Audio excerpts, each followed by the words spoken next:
السلام علیکم ورحمۃ اللہ وبرکاتہ۔ اعوذ باللہ السمیع العلیم من الشیطان الرجیم من ہمزہ ونفخہ ونفثہ، بسم اللہ الرحمن الرحیم۔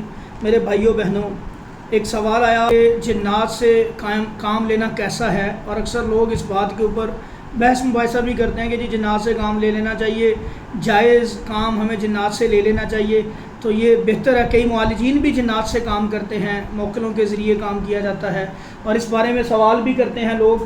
تو میں اکثر پھر ایسے بھائیوں کے ساتھ سٹنگ ہوتی ہے، بات چیت ہوتی ہے، تو علماء کے ساتھ بھی الحمدللہ اس ٹاپک کے اوپر بات چیت ہوئی کئی دفعہ۔ تو کوئی بھی قرآن سے یا حدیث سے ایسی دلیل نہیں ملتی کہ جنات سے کام لیا جائے۔ بہت سے لوگ جنات سے کام لیتے ہیں، موکل جنہوں نے رکھے ہوتے ہیں یہ جنات سے کام کرتے ہیں۔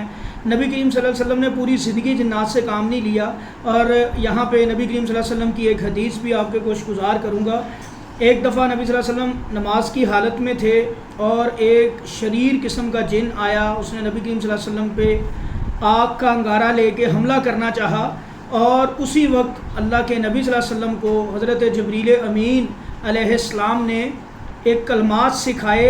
وہ کلمات جیسے ہی نبی صلی اللہ علیہ وسلم نے پڑھے تو وہ شیطان، اللہ کے نبی صلی اللہ علیہ وسلم نے اس شیطان کو گردن سے دبوچا اور اتنی زور سے پکڑا۔ اللہ کے نبی فرماتے ہیں کہ جب میں نے اس کو پکڑا تو میں نے اس کی جو زبان سے لباب نکلا، اس کی ٹھنڈک اپنے ہاتھ کے اوپر میں نے محسوس کی۔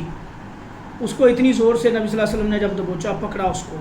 وہ کلمات بھی میں آپ کے گوش گزار کر دیتا ہوں۔ یہ دعا بڑی طاقتور ہے، آپ اس دعا کو پڑھ بھی سکتے ہیں شریر شیاطین کے لیے، یہ الحمدللہ بڑا فائدہ دیتی ہے۔ اعوذ بکلمات اللہ التامات اللاتی لا یجاوزہن بر ولا فاجر من شر ما خلق وزرع وبرا۔ لمبی دعا ہے، انشاءاللہ اس کو بتا بھی دیا جائے گا ڈسکرپشن میں، یا میں اس کو بتا دیں کہ انشاءاللہ آپ دیکھ لیجئے گا، یاد کر لیجئے گا اس کو۔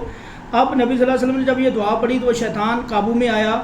اللہ تعالیٰ نے یہ دعا نبی صلی اللہ علیہ وسلم کو سکھلائی، اور اس کے بعد نبی صلی اللہ علیہ وسلم کے یہ الفاظ ہم سب کے لیے رہنمائی ہے، اور ان لوگوں کے لیے بھی رہنمائی ہے جو لوگ جنات سے کام لینا جائز سمجھتے ہیں، یا یہ اکثر ایسی ویڈیوز ہم دیکھتے ہیں، یا لوگ کہتے ہیں کہ جنات کو یا پریوں کو ہم دوست بنا سکتے ہیں ان سے کام لینے کے لیے، اچھے کام لینے کے لیے۔ تو یہ ان سب کے لیے اس نبی صلی اللہ علیہ وسلم کے فرمان مبارک کے اندر سب کے لیے سبق بھی ہے، جواب بھی ہے۔ نبی صلی اللہ علیہ وسلم فرماتے ہیں کہ اگر میرے بھائی سلیمان نے جو اللہ تعالیٰ سے دعا کی تھی مجھے اس دعا کا پاس نہ ہوتا تو میں تمہیں آج مسجد نبوی کے ستونوں کے ساتھ باندھتا، اور مدینے کے شریر بچوں کو بلاتا، وہ تیرے ساتھ کھیلتے، تجھے پتھر مارتے۔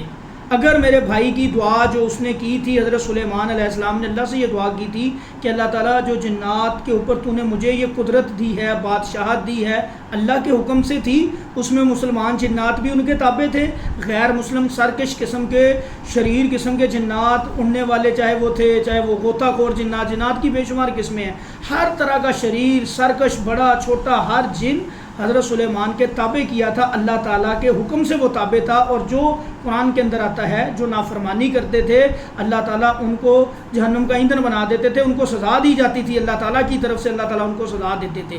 اللہ تعالیٰ نے سب کو حکم دیا تھا کہ سلیمان کے فرمانبردار بن کے اس کا کہنا مانو، اور حضرت سلیمان ان سے تعمیرات کا کام بھی لیا کرتے تھے۔ بڑے بڑے طاقتور جنات بڑے بڑے پتھر اٹھا کے مساجد بھی بناتے تھے، کام لیتے تھے حضرت سلیمان ان سے، دیگیں بھی بناتے تھے، کام کرتے تھے حضرت سلیمان جو ان کو کہتے تھے۔ جو سرکشی کرتا تھا، نافرمانی کرتا تھا تو اللہ تعالیٰ اس کو عذاب بھی دیتے تھے۔ تو اب بھائی بہن سارے اس بات کو نوٹ کر لیں کہ اللہ کے نبی نے، حضرت سلیمان نے یہ دعا کی تھی کہ اللہ جی میرے علاوہ کسی اور انسان کو یہ لائق نہیں ہے کہ وہ ان سے کام لے، اور اللہ نے ان کی یہ دعا قبول کی، اور اس چیز کو منع کر دیا کہ کوئی جن نہ انسان کے لیے کام کرے گا، نہ کوئی انسان جنات کے لیے کام کرے گا۔ اور اللہ تعالیٰ نے جنات کو ہماری نظروں سے اوجھل کر دیا، ہم ان کو نہیں دیکھ سکتے، ٹھیک ہے۔ اب یہ ایک نیچر ہے، فطرت ہے، فطری قانون اللہ نے بنا دیا، اللہ کا بنایا ہوا قانون ہے۔ اب جو اس قانون کو توڑنے کی کوشش کرتا ہے، اکثر آپ دیکھتے ہو جو لوگ یہ کام کرتے ہیں، چلہ کشی کرتے ہیں، پاگل ہو جاتے ہیں، یا ان کے ساتھ اللہ کی طرف سے بھی یہ نقصان ہونا ان کا شروع ہو جاتا ہے۔ اللہ تعالیٰ کی ایک یہ سمجھ لیں یہ ایک اللہ تعالیٰ کی طرف سے عذاب ہی ہوتا ہے، اللہ تعالیٰ کی طرف سے سزا ہوتی ہے، اور بعض اوقات وہی شیاطین ان کو نقصان دینا شروع کر دیتے ہیں جن کے ساتھ یہ کام کر رہے ہوتے ہیں، کیونکہ یہ شریعت کے اینٹی چل رہے ہوتے ہیں، اللہ تعالیٰ کی شریعت کی حدوں کو توڑ رہے ہوتے ہیں۔ اب اللہ تعالیٰ نے تو منع کر دیا کہ جنات سے شیطانوں سے کام نہیں لینا، اور نبی صلی اللہ علیہ وسلم نے جب یہ الفاظ کہہ دیے تو ہمارے لیے یہ الفاظ کافی ہیں، اور ہمیں ایسی بات سوچنی بھی نہیں چاہیے کہ ہم جنات سے کام لیں، چاہے وہ صحیح کام ہو چاہے وہ غلط، اس بات کو کوشش کریں، اوائڈ کریں، یہ کام نہیں کرنا۔ جب اللہ کے نبی نے منع کر دیا ہم نے یہ کام نہیں کرنا۔ پھر نبی کریم صلی اللہ علیہ وسلم نے کتنے غزوات لڑے، کتنی جنگیں لڑیں، آپ یہ دیکھ لیں اس دور میں بھی آج بھی غزوات کے اندر ایجنسیز کا بڑا رول ہے۔ جیسے ہر ملک کی اپنی اپنی ایجنسی ہے، وہ کام کرتی ہے اس ملک کے لیے، خفیہ ایجنسیز جو ہوتی ہیں۔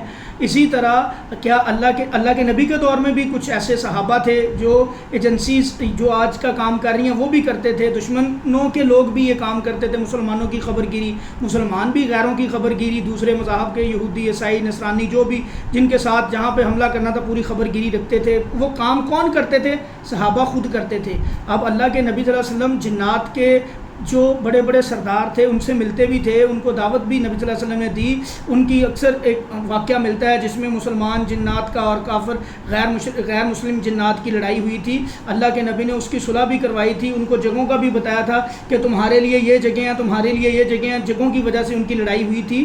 اسی طرح ریگستانوں کا، جزائر کا، پہاڑوں کا، جنگلات کا اللہ کے نبی نے فیصلہ کیا تھا کہ یہ جگہیں مسلمان جنات کے لیے ہیں اور یہ جگہیں غیر مسلم جنات کے لیے ہیں، تاکہ ان کا لڑائی جھگڑا آپس میں نہ ہو۔ اللہ کے نبی ان کے مسئلے، ان کے ڈسپیوٹس کو بھی حل کیا کرتے تھے، جا کے دعوت بھی دیا کرتے تھے، ان کو اسلام بھی کئی جنات آ کے قبول کیا کرتے تھے نبی صلی اللہ علیہ وسلم کے پاس۔ تو میرے بھائیوں بہنوں، کسی جگہ پہ ایک بھی روایت ایسی نہیں ملتی حدیث کے ذخیرے میں سے کہ جس میں نبی صلی اللہ علیہ وسلم سے ثابت ہو جنات سے نبی صلی اللہ علیہ وسلم نے کوئی کام لیا ہے، بلکہ اس چیز کا رد کر دیا نبی صلی اللہ علیہ وسلم نے خود اس حدیث مبارک کے اندر۔ تو میرے بھائی بہن جو اس چیز کے شائق ہیں جنات سے، تو اس چیز سے توبہ کریں۔ جب اللہ نے ان کو چھپا دیا ہمارے لیے تو ہم نے میرے بھائی اس سے چھیڑ چھاڑ نہیں کرنی، اس سے بچنا ہے، اس چیز کا خیال رکھنا کہ جب اللہ نے یہ حد لگا دی ہے نا تو ہم نے اس کو نہیں چھیڑنا۔ اگر چھیڑیں گے تو اللہ تعالیٰ کے ہاں ہم گنہگار ہوں گے۔ اور قرآن کے اندر اللہ نے بڑی طاقت رکھی ہے۔